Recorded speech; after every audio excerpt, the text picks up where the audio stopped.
Hallo, ich bin Christina Dachsberger, ich bin Hebamme und ich stehe Schwangeren und Familien in Essen zur Seite, um sie zu beraten zum Thema gesund aufwachsen in Essen. Mein Name ist Ute Kalvelis. Ich arbeite hier in der ärztlichen Beratungsstelle Schreikindambulanz und ich berate und begleite als Therapeutin und Beraterin Familien mit ihren Kindern im Alter 0 bis 3, vorrangig zum Thema Regulationsstörungen. Gemeinsam bieten wir jetzt seit über 4 Jahren das Thema Geburtsnachbesprechung an.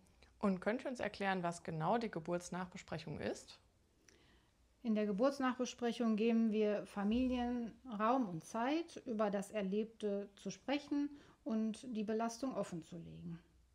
Es kann manchmal sein, dass es schon länger her ist, manchmal ist es noch ganz frisch, aber auf alle Fälle ist es etwas, was Familien oft belastet und wo sie den Wunsch haben, auch nochmal ein bisschen genauer hinzugucken mit Personen, die vielleicht ein bisschen sortieren und sie dabei begleiten. Und wann wissen die Familien, ob es eine traumatische Erfahrung war oder welches Gefühl sollten die Familien haben, um sich bei euch zu melden? Also das Gefühl, finde ich, ist ja immer sehr individuell. Immer dann, wenn Sie den Eindruck haben, da belastet mich noch etwas oder mein Gedanke kreist immer um eine Sache. Es ist richtig, wenn Sie sich hier melden.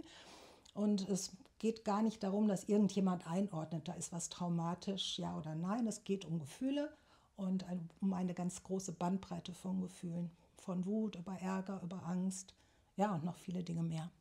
Die Geburt ist ein sehr einschneidendes Erlebnis oft für Familien, für Schwangere. Und da ist es einfach, erleben wir ganz oft, dass Frauen nachhaltig noch durch das Erlebte belastet sind. Und viele Familien bringen auch ihren Geburtsbericht mit, um einfach nochmal zu schauen, was ist da passiert, was habe ich da bewusst erlebt oder was ist auch völlig an mir vorbeigegangen. Ja, das ist manchmal auch einfach ein Erläutern, Erklären und das macht einfach auch aus, dass wir hier zu zweit beraten, eben als Hebamme und Traumapädagogin, um Dinge auch aufzufangen. Ja, und was wir auch hier erleben, ist oft, dass manche Paare zum ersten Mal auch über das Thema sprechen. Oft ist es so, dass es bei den Müttern vielleicht liegt, dass vielleicht mal kurz darüber gesprochen wurde, aber untereinander gar nicht so klar ist, wie sehr einen das noch belastet oder wie sehr man bestimmte Gefühle noch mitträgt. Und ist euer Angebot kostenfrei? Ja, die Familien können sich an uns wenden und haben mit keinen Kosten zu rechnen. Und wie findet man euch am besten?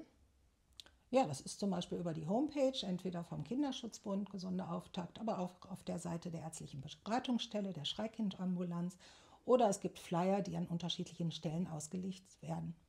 Vielen Dank für die ganzen Informationen zur Geburtsnachbesprechung. In den nächsten Videos erfahrt ihr noch mehr über weitere Unterstützungsangebote in Essen. Bleibt gespannt.